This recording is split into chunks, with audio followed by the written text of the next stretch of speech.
control over my fastball. So I remember one game. I threw 12 straight curveballs, and I ended up striking out the side. I wasn't like that good of a pitcher, but I threw 12 straight curveballs because I could throw that for a strike and like started at the ear and like drop it down, but I couldn't throw a fastball or anything else. Huh. That's wild. I mean, it made no sense. It's almost mental, right? Like, oh, for it's sure. your confidence, it's your trust in what you have. Yeah. And, no, I mean, so I had an older brother that played at Morehead State. Okay. And so my family naturally like wanted me to start playing baseball. And all played I wanted baseball to at do, Morehead. What's that? He played baseball. He played baseball at Morehead, and in Cincinnati he was top prospect. Yeah. And so they wanted to get me in, and I just wanted to play basketball all the time. That's all I wanted to do. Yeah. So finally they talked me into it, and so long story short, I was kind of heavily recruited by like those MAC level schools and things because there were no miles on my arm. I started as a freshman in high school is when I started really playing baseball. And so Tommy John for me didn't make sense 4 years later, right? Those are for guys whose arms are like worn out. So maybe just an anomaly, but I became a circle change guy when I came back. And so the day that it happened, we were in Oakland, Michigan, and it was snowing. And I can remember I was warming up to go into the game to just throw one inning midweek. And I was thinking, why did I come north to play baseball? Why didn't I go south? Right. It's like snowing. Yeah. And it was a 3-2 fastball, and it was 91. It was 91 miles an hour, and I felt it. Yeah. And the guy called it a ball, but I assure you it was a strike. God. But anyways, that was it. I mean, that was the last time I threw that year, and took a year off and came back and then learned how to pitch, right? You couldn't just throw by people anymore. Yeah. Yeah, I just threw it as hard as I could, so I'm surprised that. I mean, you feel like when you play dodgeball and like you throw it as hard as you can. Yeah. It's just like 100 times worse than that, I imagine. Yeah. So you said 6 sports. Which one was your favorite? Was it basketball or was it my favorite, I'd say my favorite was basketball.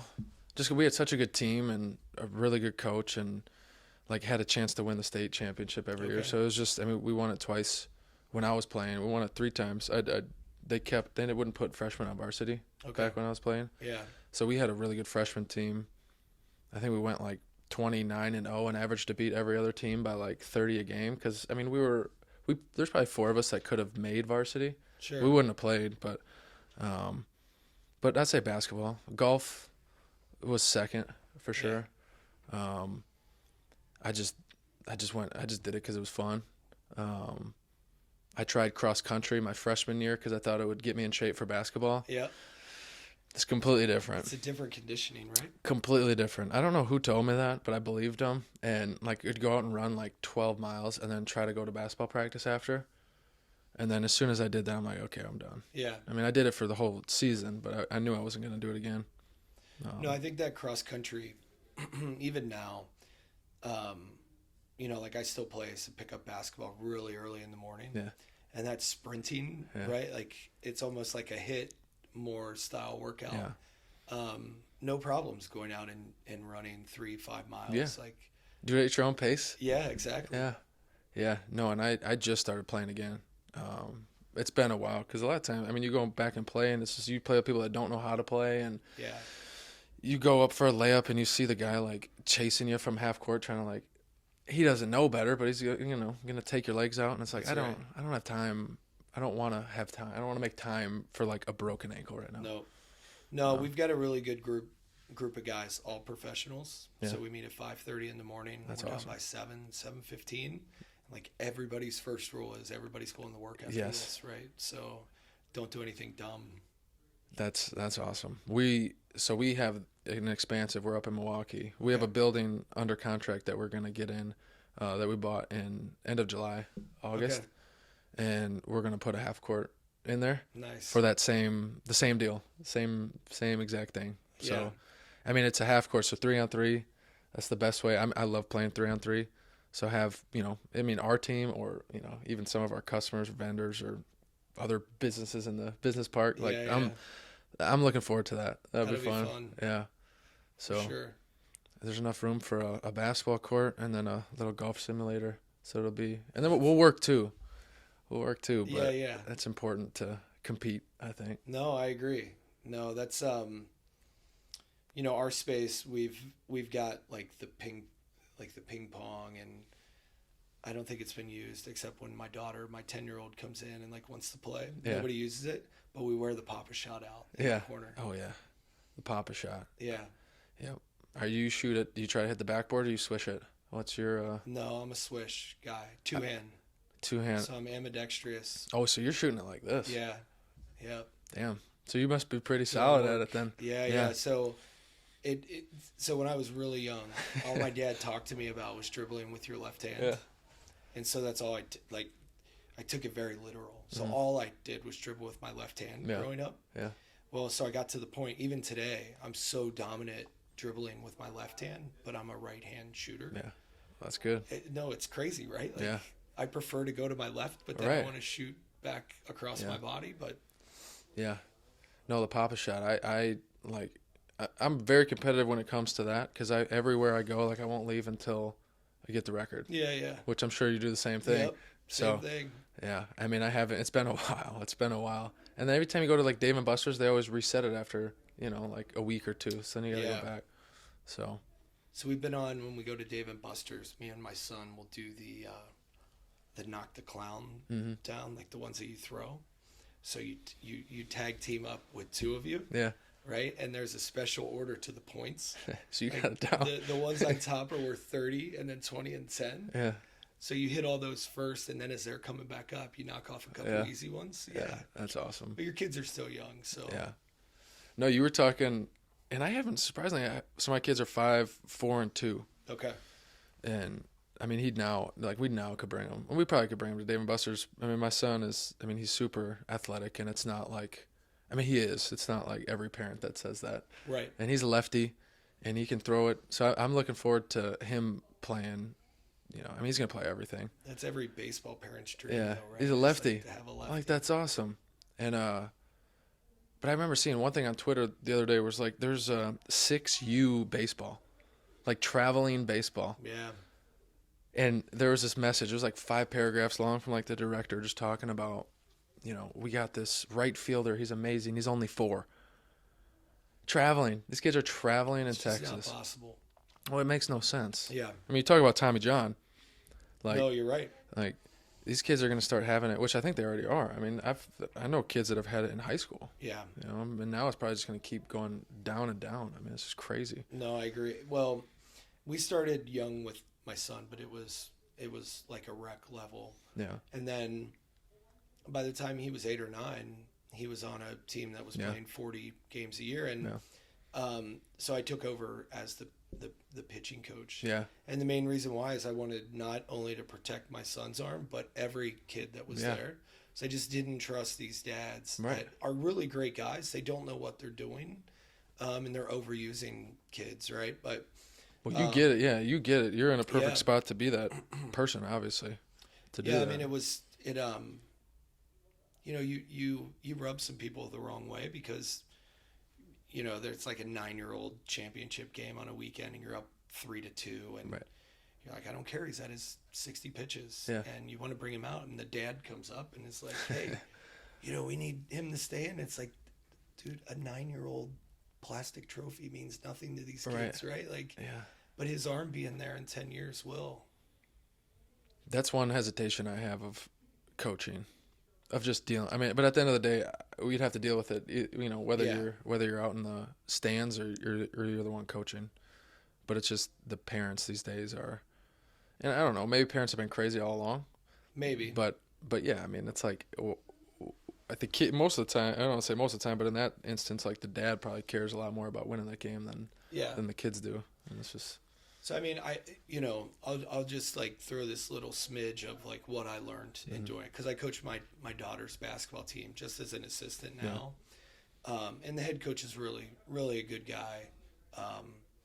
Played high level high school basketball, didn't play in college or anything, but like something that translates into our work lives is communicating. And so our daughters are 10.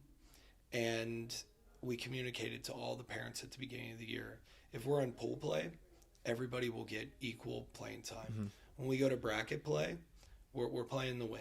Right. And we need you to support that with your daughters. And it's crazy how I would agree with you that some parents are really, really Mm-hmm. crazy, but I haven't had any bad experiences with baseball or with my That's son good. or basketball, because I think I've always communicated what I'm doing. Yep. And if anybody has any concerns, you get them out of the way before you ever get in that situation.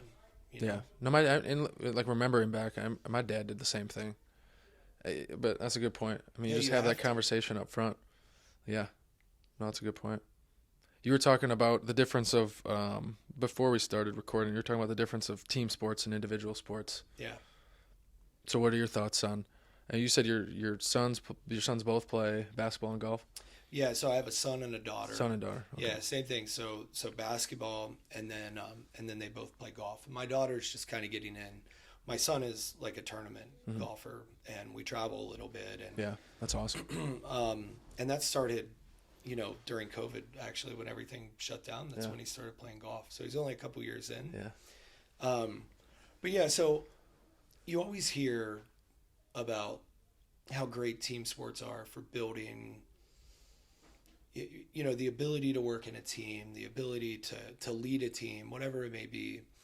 And I've always wondered if individual sports aren't equally or even more important, because you don't have anybody to rely on, and maybe there's a happy balance between the two. But I'm curious to get your thoughts, especially playing 6 sports, on like, is there one that's more important, and kind of what are the benefits of team sports and individual sports in your mind?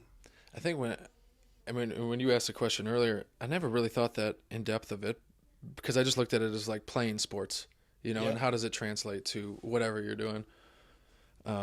But now when I'm thinking about it, it's like, yeah, golf, for example, like if you got the shanks, like no one's coming to save you. That's right. You can't bail it out to somebody in the corner to hit a 3 for you. You can't get subbed out of the game, like you said. You can't have somebody else come in and pitch for you. So, I mean, I think individual sports, obviously, you learn to just figure it out because you have to. And I think you may be, to me, like looking back on it, it's like you have to be more focused in all the individual sports. For sure. Because you can't take a break, I mean, whether it's tennis or it's golf. And even, I know you said pitching, but like pitching, I mean, that's almost like the most individual, like, position sport, I would say, don't you? And like in team sports, I know you can get bailed out, but like... Yeah, I could say that I think when I pitched in college, I thought it was. Yeah. I thought it was very individualized, and that's probably why I wasn't a very good pitcher, because I just thought I had to strike everybody Maybe that's out, why I wasn't good. Right? Yeah. And I think actually I've learned as I've gotten older that pitching, you're the most important part of the team, because if you're just getting ground ball after ground ball, number one, your pitch count's staying down. You're not trying to strike everybody out. But you're letting your infield stay in the game. Yeah. And if they go, 20 pitches and they haven't moved. Right. And then all of a sudden there's a ball in the gap, right? Or in the hole that they've got to get over to as their mind wandered, right? But as a pitcher, if you could keep a good momentum to the game, they're hitting ground balls. I think you're being the best team player out there, No, that's a good point. I think with team sports too, and I go back to my days playing, whether it's high school or college, but like you learn how to deal with so many different types of people and different types of personalities. Sure. And that's one thing you don't get in individual sports. Like, yeah, individual sports, you just got to figure it out. But when it comes to the team, like you don't get to choose who's on your team. Sure. That's a good point. So it's just kind of like you get to figure out how to work with other people and how to, depending on your position. And I'd say no matter what position, like you just learn how to put everybody in the right spots, or in some cases just like be in the right spot. So no, and I'd say from my later years in high school, it was mainly team sports. Okay. For me, but no, that's kind of my thought on it. And you just gotta, like I said, you just gotta figure it out. Yeah. And yeah. Well, that for me is like problem solving, right? And I know you said you belong to a club now, so play a lot of golf. I play a lot of golf now when I can, and it's easy when you're an adult and you've been playing for a while that your driver's not working off the tee, that you're gonna just naturally grab a 3-wood or grab a 4-iron, right, and just get something in play. But my son at 14, been playing for a few years. That doesn't come natural to him. His thought is like, I need to be able to hit this driver. Yeah. They don't hit it very far, so in their mind, they're like, I need to get this out so that I can get to the green in 2. And so a lot of what, and by the way, like competitive golf, I don't know how it was for you, but you can't talk to them. Yeah. Like I can't come up and say, hey, try something new off the tee. Can't have your swing coach out there with you. Yeah. There's no interaction. So, you got to talk before, and you got to talk when you're out practicing about, hey, it's okay to hit a 4-iron every once in a while. And maybe that doesn't leave you perfectly aligned for where you think you should be, but it's a lot better than having the thing out of bounds left, or whatever it is. So those like reasoning thoughts under pressure when you're out there and you're playing, I think that's invaluable for just life, let alone your career, No, I agree. And I think I'm kind of laughing when you say, when you keep hitting your driver right, like grab a 2-iron. Yeah. Like, see, I'm still hitting driver and trying to figure it out. Yeah. and until it's like embarrassing. And I'm like, I'm going to grab my 2-iron and just try to like have it somewhere in the vicinity where I can have a second shot. But golf from just like a mental game. I mean, it's incredible. Sometimes like you get in a, like for me, like you find yourself in a funk. I mean, this was a couple years. I mean, do I still get in them? Yes, but I like can notice it now. Yeah. And I'm like, dude, we're playing golf. Like, it's okay. Yep. It's like, what do you expect? You're gonna hit 2 or 3 bad shots in a row every once in a while, and like just move on. So, it is such a mental grind. It's just funny. Like if you're looking at it from the outside looking in, like you're hitting a ball into a hole that, I mean, maybe you're playing for a little bit of money, but like it doesn't matter. It doesn't mean anything. It doesn't matter. So it's so funny because I found that I talk to myself a lot. At golf, I do it more than any other time. And I can always think back to my dad. My dad always talked to himself, like on the golf course, and we would kind of look over, like what's he doing, But when I'm in a little bit of a funk, and especially if I'm playing, like, I try and play a couple tournaments a year or something, like you said, just to stay competitive. You gotta scratch that competitive itch. Like right before I swing, I'll just say to myself, like, doesn't matter. Yeah. Doesn't matter where this ball goes. I need to try that. Yeah. And I have some negative thoughts in my head sometimes. Yeah. It's easy, man, to have those negative thoughts, right? The water on the right, the out of bounds on the, like, everything that you're not supposed to be looking at is what you look at. I know. I'm just going back to the last time I played. It's like, that's exactly, like, I could hit 2 good shots and I'm like, you're going to, like, in my mind, like, it comes from nowhere. I'm like, it's like, you're going to miss this. You're going to miss the screen. Like, I know the feeling. Like, what the hell? Like, where did that come from? Yeah. Like, the hole before, I thought I was like Justin Thomas, and now, like, I don't even know if I can make contact with the ball. Yeah. Yeah. So you said something again before we started about being at a country club, right? And you're somebody that's worked for everything that you have, right? And I see myself the same way. I mean, I grew up in a very, blue collar town just north of Cincinnati. And now I'm at a country club. So I gravitate to the same types of people that you do. But do you use that as any fuel? Like if you're out there playing against someone, right, and it's coming down to the last hole, and maybe it's for $10, $20, whatever it is. Do you use that as a little bit of fuel? I always, and I don't let anyone know, but I always try to find something. Yeah. Like, they might have said something earlier, and maybe they didn't mean it that way, but I'm gonna just take it that way. Yeah. At least while we're out on the golf course, I mean, there's some guys where it's like, I mean, like, they probably didn't mean anything by it. Right. But you're gonna use it to feel you, to try to beat them, and I mean, because that's the only time you get to actually like compete. Yep, that's right. So, I mean, I'm not gonna do it at home. I mean, I do it with my 5-year-old, but I'm not gonna. Yeah. Like, I don't have any bad thoughts when I'm playing against him, obviously. Yeah. But no, for sure, I definitely try to find anything. And now that there's like pickup basketball, I'm starting to play that again. It's like a guy could set a screen on me the wrong way, and I just like will make up this story in my head just so I like play a little harder. Yep. And then at the end, everyone's drinking beer and having a good time. And and it doesn't matter anymore. No, it doesn't matter. And that's cool to have that. And that's our competitive spirit, though, right? I can't get rid of that either. And, I won't tell you, but like at our club, we've, there's like an us them kind of feeling. Yeah. And any of the big tournaments, like a member guest or a member, if like the us wins, right? We celebrate way harder than if them, wins. So that's funny. Yeah. Yeah. And honestly, I believe that I do it in my head just to keep me so competitive. Yeah. Right. Like I really don't think they're bad guys. Yeah. Right. I mean, they may, upbringing may be a little different. They may like or act a little different. Yeah. Honestly, it doesn't affect my life at all, so I don't really care, and I don't think they're bad guys. Yeah. But it's just fuel, right, for it's that fun. competitive. It's fun to do that. As long as it's healthy and you're going to sleep not thinking about it. Absolutely. Obviously. But if you're out on the course or you're out playing basketball, you're doing whatever, and you're just using that in a good, positive way. Yeah, for sure. No, I'm all about that. Is there anything that you think of now in the business world where you like revert back to playing in college? I mean, I have a few things for sure.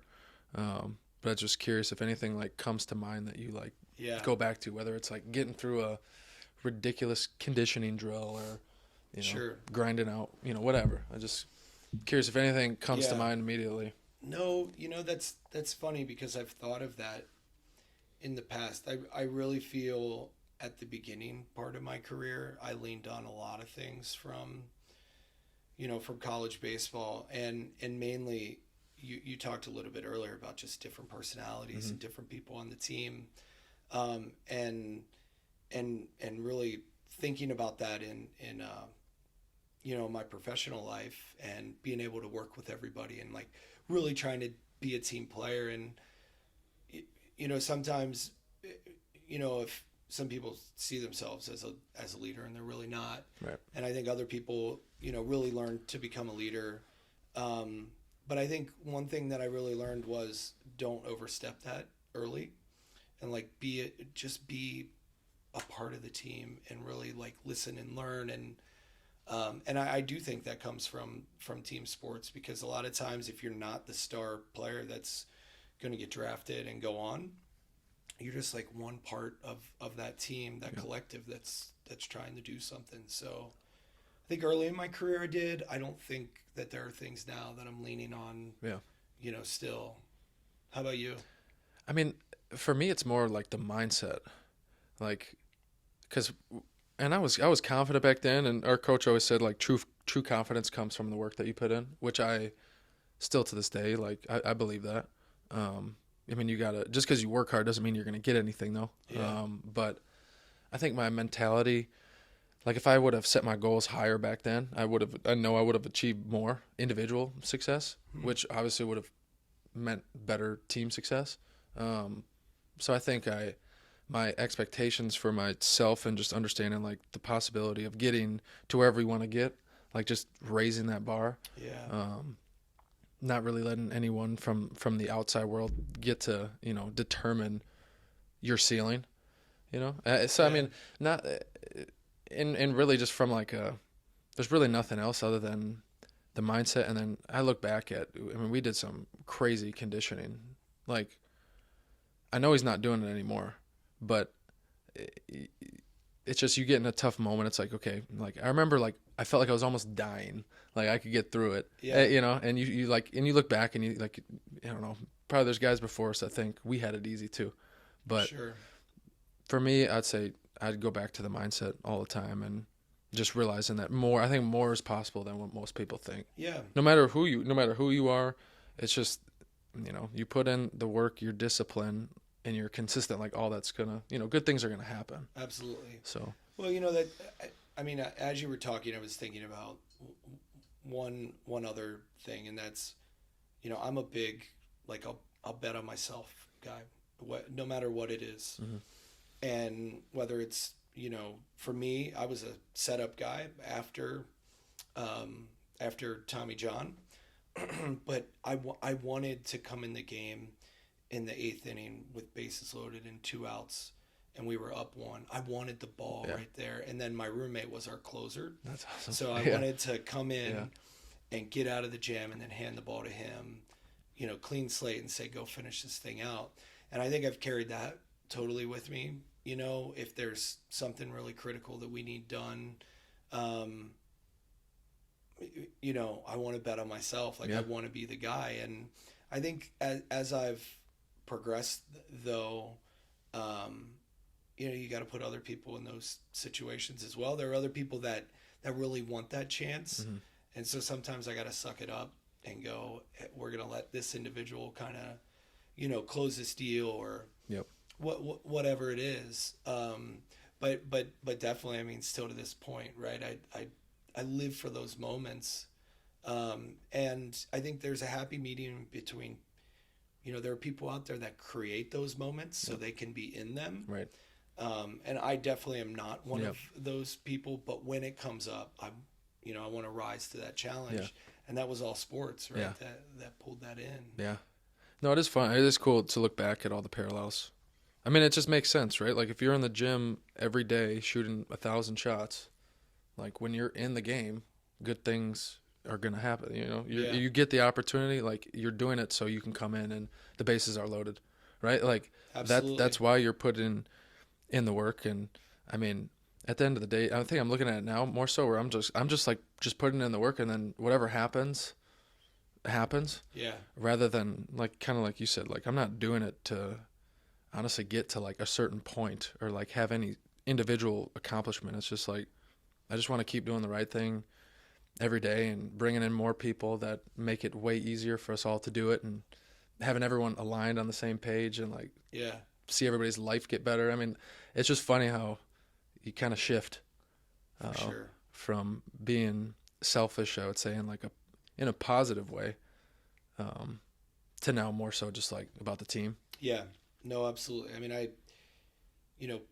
people that knew me in high school and college and would see me now would be like, what happened to the super intense, like always going, and now totally softened up. And I'll take it back to looking down at the golf ball and going, this shot doesn't matter. Yeah. It doesn't matter where it goes. Yeah. I think I've learned, or I'm trying to learn, I think it's just forever learning what are the things that matter and what aren't, and don't get worked up about the things that don't matter. Yeah. And I think that's where I'm a lot softer, where before everything was dire and critical. Yeah. And now it's not. You know, it's like 10% of things are actually and critical. I know. But when they are, you're going to focus. Yeah. You're going to, sure. Yeah. It does make it easier to focus on it too when it's not all the time. Yeah. Because you obviously have more control over that than I think most people think. Absolutely.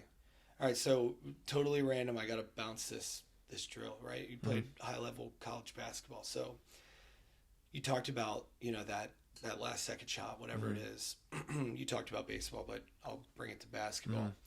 So my kids, when we're out in the drive and we're shooting or whatever, I'll put them on the free throw line when they're, their heart's beating and everything.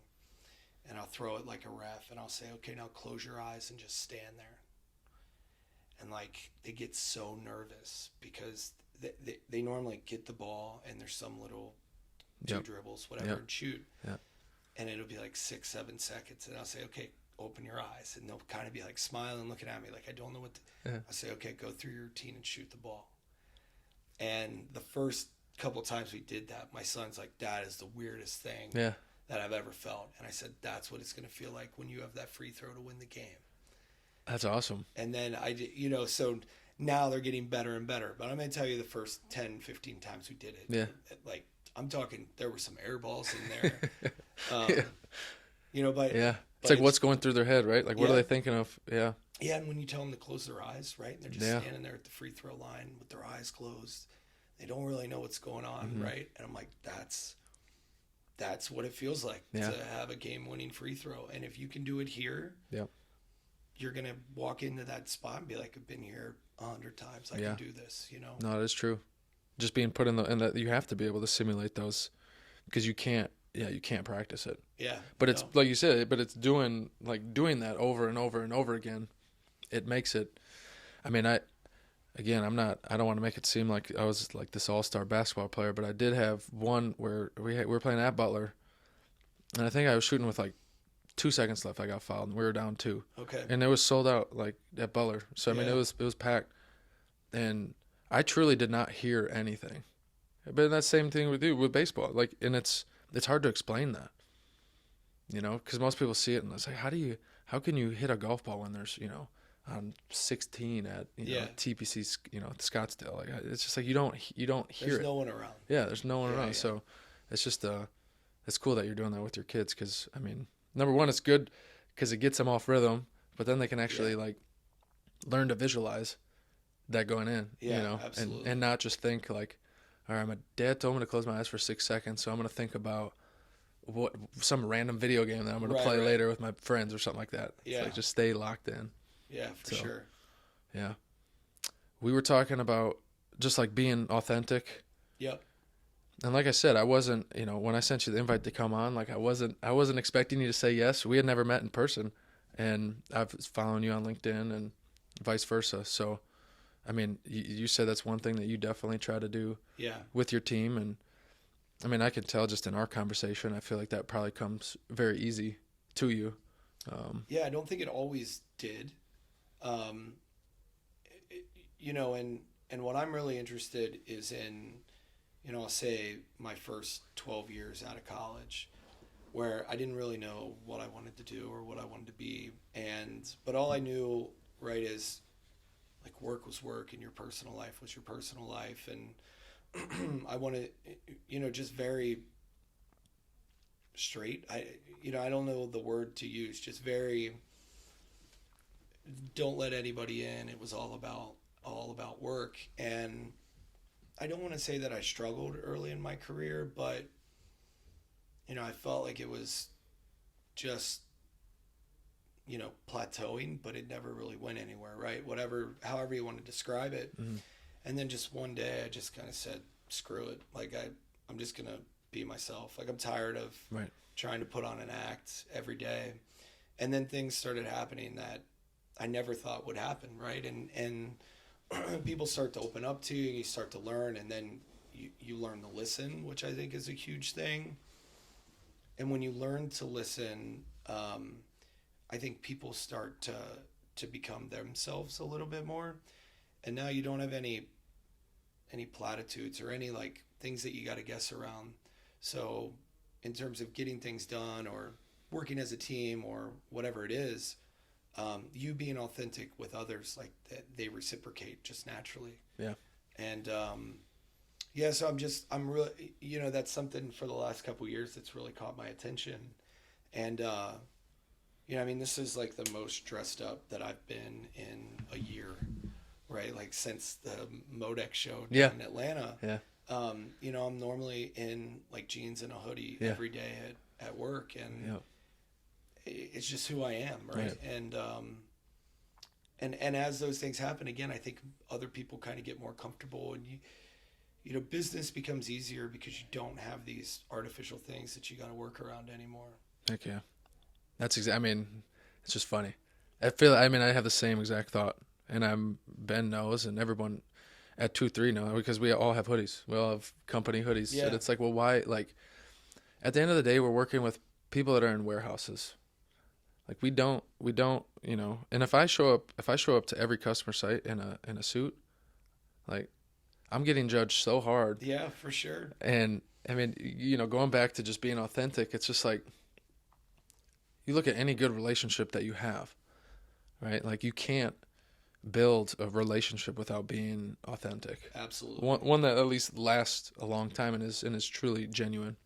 And it's kind of the same deal with me. I mean, I would see it, and I'd see guys, at other companies where I worked, where it's like they put on this, hey, I'm Jake, and I'm here, and it's just like, like, you see right through it too. Yeah, and it's just like, come on, man, like just be yourself. Like you're a good dude. Like just be yourself. Have a normal conversation, talk in a normal voice. Yeah. You don't need to sell me a car. Like everything is it's not as difficult as I think what people make it out to be, especially with sales. And I think you see it, and we can definitely go back to it, but being authentic, it's like you're walking through we're we're in Chicago. We're at Yeah. ProMat, and it's like it's hard to find those people because it's like you go by a booth and you just want to have a conversation. Yeah. And it's like, listen, don't number one, don't bash your competition, and then don't try to sell me anything right now. Right. I just want to have a conversation with you to see if like we can work together on these Yeah. larger projects. That's it. And I just don't think that that's brought up enough, especially in our industry, because a lot of people, and again, it's not necessarily a bad thing, but it's No. just not a focus. Like, just be yourself. No, you're right. I mean, you know, we do a lot, and I do a lot, and sometimes I wonder if my people think that I'm crazy because somebody will bring up one of our competitors, and I'll go, man, they're a great company. Yeah. Like they do a great job.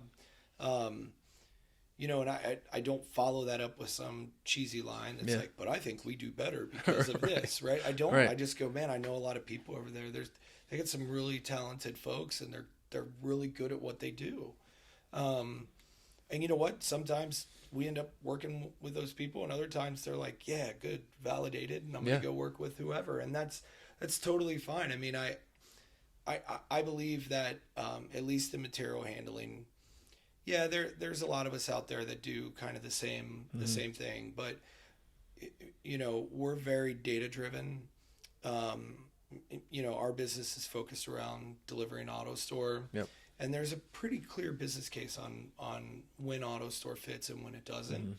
And we have no problem that if the business case doesn't fit, Right.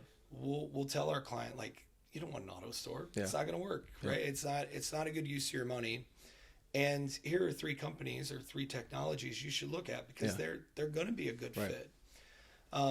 We don't, you know, because here's what happens. It all shakes out at the end of the day. Yeah. And I'll lose a lot of sleep between now until the day that person picks up the phone and says, Exactly. the system doesn't work like you told me. Yeah, you forced it, right? Yeah. I think a lot of people operate under the, and a lot of people I listen to talk about this, but like the scarcity mindset. Yeah. Like, I think I saw one of the articles when I was doing a little bit of research, and who knows if it was right, but I'm sure it's right. Like e-commerce, for example, like $7 trillion industry. Yeah. Like, that'd be a lot of auto stores, right? I think I think there's enough for everybody. I mean, at the end of the day, we're all competitive. Yeah. But if you're every deal that you walk into, and if you think that that's the right deal for you, I mean, you probably start there.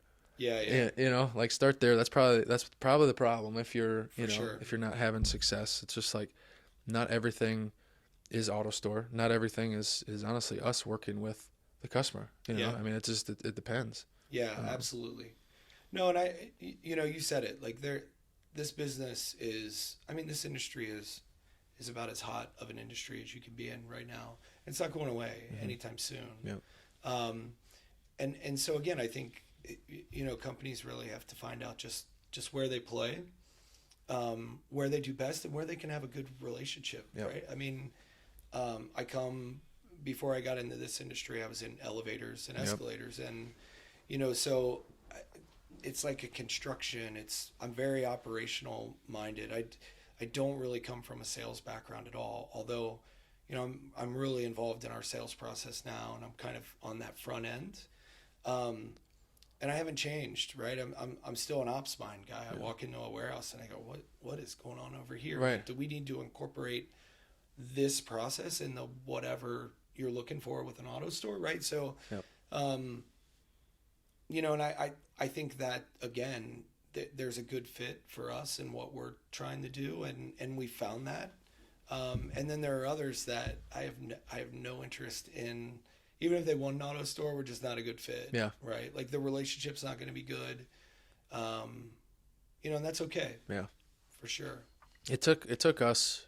So I mean, I started 2-3 almost 2.5 years ago, and to start, you know, trying to get every deal you can. Yeah. You know, and I feel like we're finally at that point now where it's like, I mean, we're definitely at that point now. You know, right, where it's like we need to just make sure it's a good fit from the people that we're working with, from obviously whatever solution, because we can sell obviously a lot of different things, but just getting to choose, you know, like these people are awesome, they get it, like we have the same mindset on a lot of things, like we want to work with them, you know, and it just makes it so much easier to work with, other than, you know, or besides like the people who, you know, sometimes you just get people who they're so stuck on the price, you know. Yeah, yeah. And it's like when you get into AutoStore, like if you're just looking at that upfront cost and you're not willing to have the conversation of like, how is this good for us long term, Right. and how can we save money by, you know, getting rid of forklifts and having people run all over the warehouse and everything's delivered to just one spot. And it is funny how some people just are so, even to this day, 2023, like still not willing to have that conversation. No, you're right. Yeah. No, I mean, it's funny that you said like at the beginning you were chasing everything because, when we launched, the global partnership with AutoStore, Mm-hmm. and then I started this unit in the US, you want to go after everything, right? You want to prove that you can be successful. You want to prove it to yourself. You want to prove it to the people that you hired that trusted you to come and build a team. But that's also like the time to have the courage to say no. Yeah. And to know when something's not going to be a good fit, and just say no, and have the faith that next week or next month that there is going to be something that's going to be a good fit for you. Yeah. And I've had a lot of those moments where sales numbers, whatever, aren't coming through for the unit that I'm running, or whatever it is, and then there's something that's dropped on your lap, but every ounce of your body is saying this isn't a good fit, this isn't going to end well, but man, it's a quick way we could pick up 10 million in sales, right? And I'll be honest, I mean, for the last 2 years I just say no to those things. And I just have the courage that we're doing the right things. Our people, we have really, really great people, very knowledgeable, worked with AutoStore for years, and the right opportunities coming right behind it, right? So just stay the course. Well, and obviously if you're doing it, like that trickles down to everybody else is going to have that same mindset. Yeah. No, it is interesting to be able to do that, like just to know. But I'd say that's just doing the right thing every single day. So that's what we're focused on. I mean, yeah, we have like very generic numbers of this is where we'd like to be. But at the end of the day, like we're backing into it and trying to figure out, okay, what does that equal every single day? Yeah. Like what do we have control of within every single day? And the whole cliche of like winning the day, like we keep track of it. I mean, we have 5 things. Everyone's got 5 things. I don't know what they are, but like it changes every day. Sure. And we meet every Monday and we just very high level. How many wins did you get last week? And we know, like as a team, and we're counting weekends, right? So like it doesn't mean I'm expecting everyone to work on the weekend, but it's just like just be productive. Yeah. And as long as you're stacking, again, cliche that everyone uses, but like we're actually holding each other accountable and like stacking the good days. And it's like you don't want to be that person that shows up to the meeting with a 0. Yeah. That's absolutely. And if you do, if you're in sales and you show up with back-to-back, 2s, 3s, 4s, like your sales fast forward 2-3 months aren't going to be very good. That's right. So it has been very interesting to like look back and see as a company, if we're averaging over 5, like good things are continuing to happen. So it's just I don't know. We probably been doing that for, well, when it was just me and myself and Jen at the time.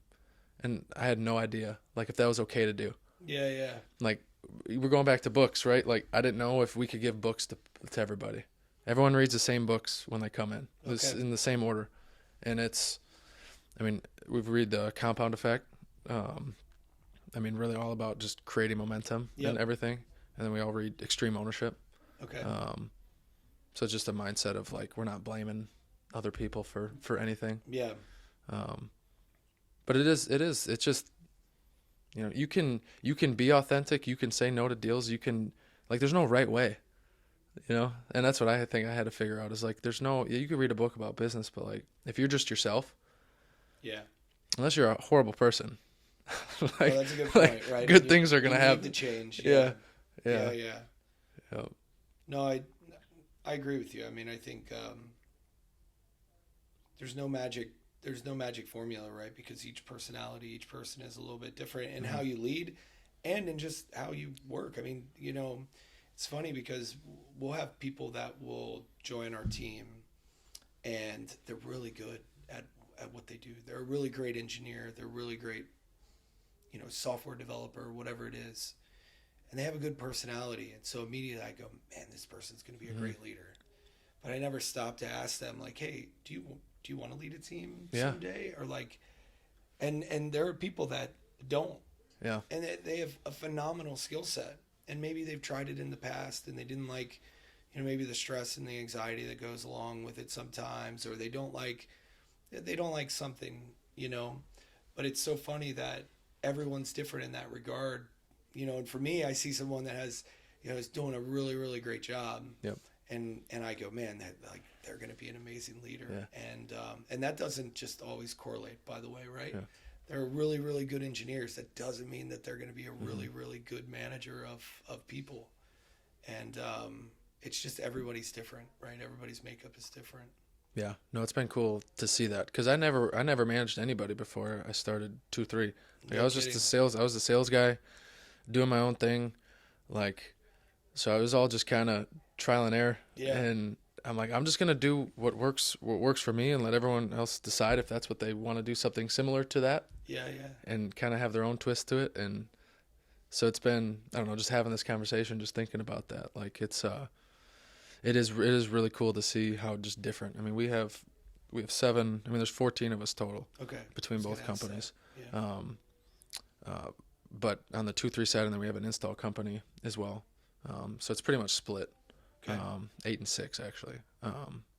But it is the difference of personalities, and like just because I do something a certain way, like I can't expect everybody else to do that, and Right. It's just I'm figuring it out as I go, and I just make sure that that's like communicated with everybody. Yeah.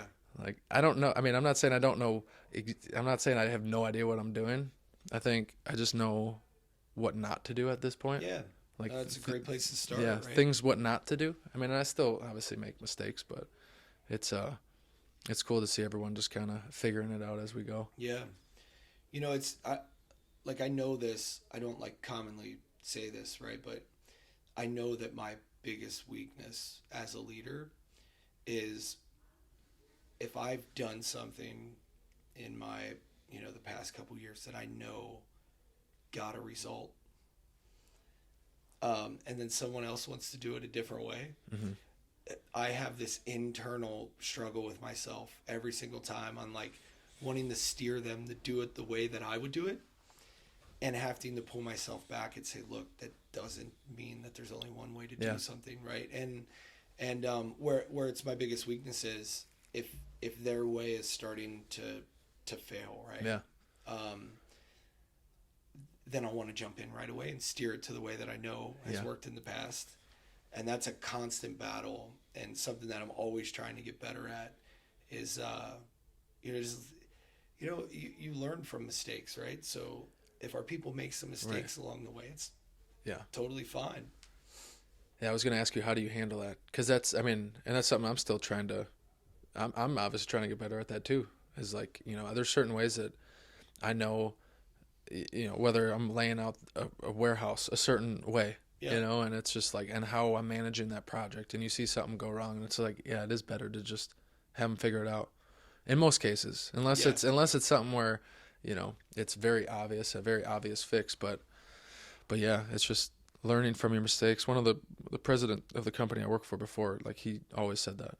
I mean, he was a mentor to me at the time, like coming into the industry of like, we're going to let people make mistakes. Yeah.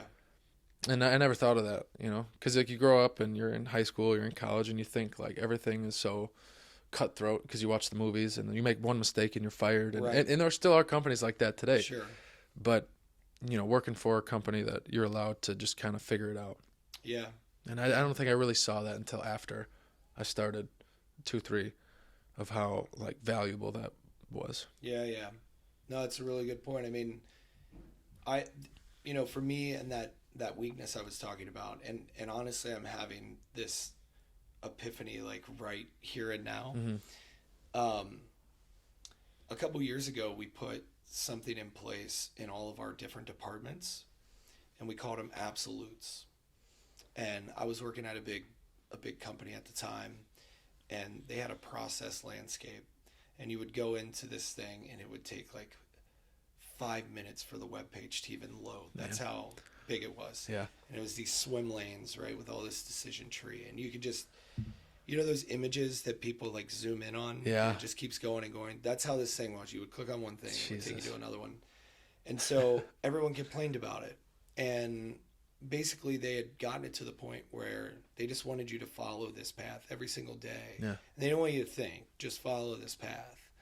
And I said, we're not doing that. So what we created is we called them absolutes for success. And each manager of each department came up with, it was like 5 to 7 like things that absolutely need to be done to be for them to be successful in their department. And not the manager, but like the entire group. Are these daily things, or is it it like could be daily, but it's metrics? Yeah. So I'm just curious. Yeah. What would be like a good example would be so you guys, when you're doing an install, do you have a site manager, like someone like a foreman that's responsible? Yeah, for well, the site? project lead. Yeah. Yeah.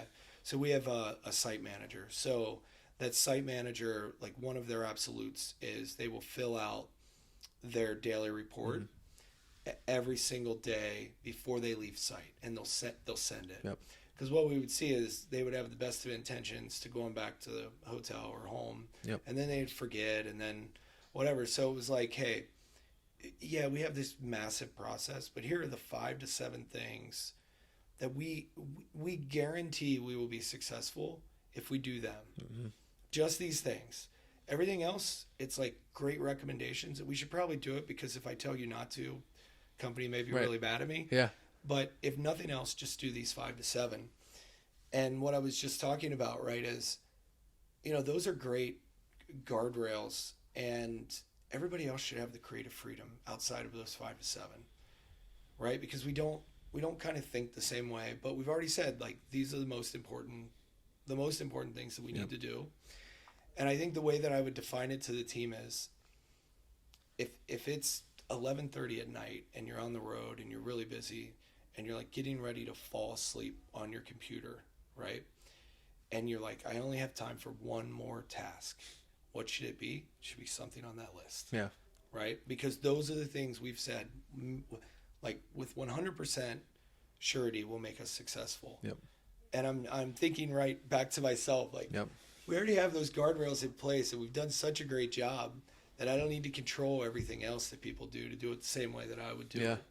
Right? Because we've already put those things in place. So anyways, I was thinking on the fly there, but no, that's cool. That's a very, like, I can visualize that. I can visualize your that web. You're basically taking that web and just putting like bold letters where you don't have to search. Everything's right there. Yeah. I mean, I can picture like all the teams just like having a sigh of relief, and then that way too, like, if you're doing a good job. Absolutely. There's no question at all. So no, it's just keeping things simple. Yeah, for I think sure. That's it. I think everybody wants their rules simplified to some degree, and then we did other things, like there was a mandatory 2-hour creative period a week. And it was like, you're not allowed to work on a customer project. Like, we are engulfed in innovation in the material handling industry, right? Yeah, this is what happens when we work at a co-working space. It's a little loud, but keep going. Sorry, that was awesome. You're engulfed in these things, right? But everyone has such great ideas, and about how to make something a little bit better incrementally. And I said, why aren't we, like, these things are important? Heck yeah. Why aren't we spending any time? It's like, well, nobody has any time. It's like, you make block time. it off on the calendar, make the time, because there's two things. Number one, it scratches that itch inside of you to want to be a creator, and want to do something innovative. So it gives you that. And then let's be frank, it's also moving the company forward with some fresh ideas on ways that we can be better, Yeah, no, that's awesome. I mean,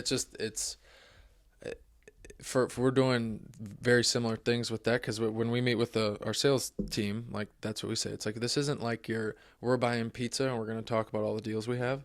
It's, if we don't have anything to talk about, it's going to be 15 to 20 minutes. But like the point of it is like, come to the table with an idea. Yeah. And it's on the calendar the same day, same time every week. So it's like, and we're not showing up at 10 o'clock on Friday, like, just thinking about it. Like, we know all week that it's then and there. So like, we're thinking about it throughout the week. If something happens on Monday, we're jotting it down.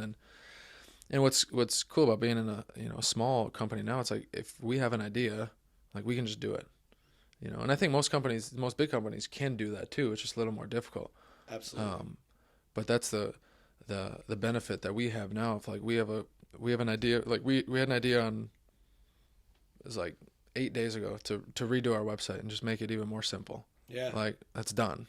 Like we're done with it. Like it's done. We don't need to, like, we figured it out between Ben and I, like and then everybody else's input. Like, yep, it's just done. And then you just go. Yeah, just go. Yeah, like you spend the nights, you work on it, get it done, and then like, okay, what's the next thing? Yep. Well, it's funny, with Kardex, because Kardex is a big global company, and one of the things that really enticed me to come over and start this unit was the creative freedom that they wanted to give me, and they have wildly exceeded my expectations in terms of when I need something and I want to move quick. Yeah. And maybe I need some financing from the company or whatever it is. In the past I would have to spend hours justifying that to someone, and Kardex wants to have a good 15-20 minute conversation. They may have a couple questions, and then they say, man, we trust you, you're doing a great job, go. Yeah. And it is crazy. Like that's how it should be, right? Yeah, that's how it should be. That's awesome. That's good to hear. Yeah. So I mean, it's you're in a great spot because you're running your own thing, and that's awesome, right? Yeah. And I think I'm as close to that as I can get. Yeah. Because I've got a company that just fully gives me their trust, and lets me go and build a team and go be successful on the market. And I think, I look at it as a partnership. Yeah. And it's been a beautiful partnership the last 18 months. 18 months, yeah. So I guess how many people do you have working? So we're at 18 now. So 18 months ago it was just me. Yeah. Kind of like you mentioned, and then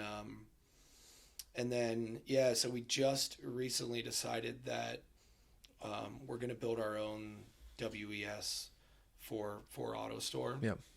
And before that, there was a Kardex-owned company out of Germany called Mlog, really good pallet handling company with a robust software team, and they had built a really good platform for us. But they're very busy. They're growing. Yep. We're a long way away, many time zones away, and in working with some other folks at Kardex, we decided that we were going to upstart our own software team here, and so that's what we've been really working on the past 3 months. Yeah. But people with AutoStore experience, people that have coded, developed in and around AutoStore before, but a lot of fresh new ideas, right? Like we're not just trying to do the same thing that everybody else has done, and certainly some operations around an AutoStore, like picking or replenishment, it has to be the same. But yeah, you can only do that so many different ways, right? Exactly. But I saw an article, and I think was it the only note that I have that we're actually probably talk about today, which is awesome. But SVT robotics, just basically just simplifying like the deployment and for sure, not making it as difficult as what I think, because most people see an AutoStore and they're like, damn, like I don't even know how that works. Right. But I mean, you guys have great marketing, and the videos are very self-explanatory. Yeah. But there's only five components, and I think 17 parts or something crazy like that. Yeah. So there's 5 modules, and you just configure those. Yeah. Whether it's huge, right, 330,000 bin system, or it's a really small, like the demo system we have in our office in Cincinnati is 140 bins. Yeah. It's the exact same 5 modules for either. And then, I think probably what you saw is the grid, which looks the most complex. There's 17 individual components that make up that grid structure. Yeah. I mean, the SVT partnership is, it's going to propel us forward, I think, in terms of the integration. So the integration to go into the architecture, AutoStore is going to provide, in simplified terms, a traffic management system for all the robots. We're going to be giving it the direction, and we're going to be telling it what it needs to do. But those are instantaneous, right? We're digging up dozens of bins at any one time. So they're managing to make sure that all the robots are productive and we're getting it up most efficiently. But somebody has to interface with the WMS and, manage the orders, manage, kind of the work ahead, if you will, with AutoStore. So if it has to dig something all the way from the bottom, you want to start that earlier than when you actually need the order. So what SVT is allowing us to do is our WES platform that we call Kardex Control Center. That always has to attach to a WMS, an ERP system. And what we've done is said, okay, we're going to connect that through SVT every time. So their list of companies that they're working with is always growing. And so we're hitting points already where there's a WMS that we want to connect to on the other side, and it's just already built. There's zero work, zero integration that needs to be done. So I think those guys do a really, really good job. They're growing like crazy, and more technologies are coming on the platform, and it just allows us to connect those technologies just very simple, I'll say seamlessly, and very simple at the same time. Yeah, because I think people see it, right? Like they see the automation and they automatically think it's very complex. You dive into like the actual structure, it's not complex. Yeah. But it's the getting over the hurdle of like the integration and to be able to have, the ability to just like integrate with, because you can go into, just brand new buildings, or you go into a company that's been around forever. That's right. And, they don't want to change, and just to be able to have the adaptability to be able to work with, every type of customer. Yeah. Which is another thing I saw was like, it doesn't, whether it's medical supplies, shoes, like it is anything that can fit in that bin size and what makes sense, right? So I guess is there any like crazy applications that come to mind of like something super unique, or has there been a lot of repetitive, whether it's medical supplies or it's shoes or it's kitting? Sure. Yeah. So there's one that's been going around recently that I think is pretty cool that, went on like mainstream media, and that's the FBI project. So they're storing a lot of cold case files and things. Yeah. That's, 300,000 plus bins, right. And it's all, case files. Yeah. Right. But if you think about it, and I don't remember the exact math, right? So don't hold me to this. But you think, why don't you store that digitally, right? It's beyond a critical mass at this point. Yeah. And I think the FBI said something like, look, it's $5 million in scanning equipment, and it's 20 years just for us to scan what we have already now. So it's way easier to just put it in an AutoStore, right? Yeah. And keep it.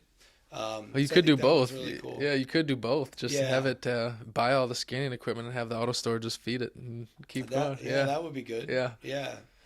So I think that's kind of a cool and unique one. Right now we're installing out in Seattle with Cutter and Buck. Okay. Yeah. You know that? Yeah, you see a lot of it. A lot of people that have gear at ProMat have Cutter and Buck, and it's it's good stuff. It's comfortable. So we're doing their operation, and this isn't as much about the AutoStore, but about, product is coming out of the AutoStore and it's feeding these embroidery machines, and they're fascinating. Yeah. All the different colors of thread that you could think about that go into the Marquette logo or the Toledo logo or your company logo, whatever it is. These machines go nonstop at Cutter and Buck, and every time I walk in their warehouse, it's like my eyes just gravitate to wanting to watch these embroidery machines run all day long. That is the cool part about just being in our industry, is you just get to see so many different types of, places and how things are made. And that is so cool, because you go in there and I'm sure you see, like, you could have Marquette and then you could have like whatever high school, or you could have it's cool to see all the different places. Yeah, for sure. And the one thing that, we picked up on, we talked earlier about good customer fits and things, is We met pretty early on with their C-suite team, and we noticed right away that their way of, embracing their team and really caring for their people, whether it's someone out in the warehouse or someone that's doing designs in the office. They really take special care of their folks. And again, this starts, with their CEO.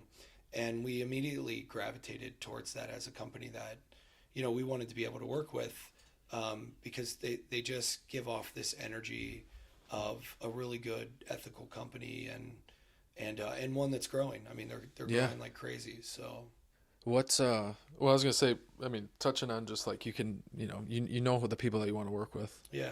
I mean, can you tell right away? I mean, you could tell. I mean, a lot of times you hear that, right? Like you can tell within the first like 5 minutes. Yeah, I think so. I mean, or does it take a little longer when it comes to? I mean, I feel like people might be a little more reserved when you're coming in to try to they think you're gonna try to sell them a whatever multi-million-dollar project. Right. Yeah.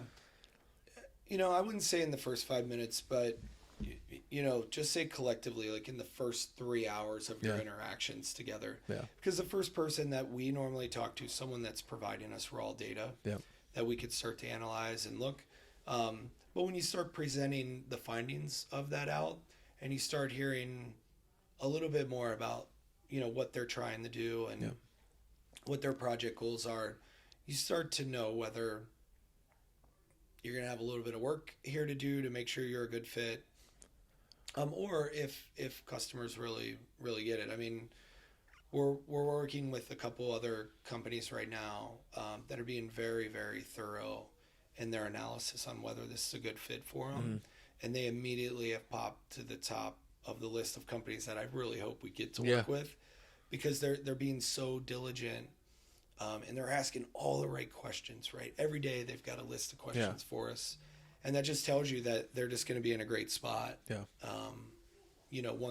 Once the automation goes live, they're going to be in a great spot to be successful with it. Yeah, it's like, once you can actually have a true, and again, we get back to like authentic and genuine, like once you can have like a true authentic conversation, like back and forth, where like once they realize you're actually trying to help them just solve whatever problem that they have. That's right. Yeah. So, no, it's awesome. Well, I appreciate you coming in, man. This was fun. This was fun. This was good. So, yeah, no idea. I think we talked about like one thing that I had on here, which was perfect, because I'd much rather have the conversation that we just had than just talk about like the ins and outs of AutoStore and the material handling world. It's easy to find that stuff online. Well, exactly. That's what you make the videos for. Yeah, right? yeah. So, exactly. No, I appreciate it. That was awesome. Yeah, thank you. Appreciate it. All right, man. Thank you.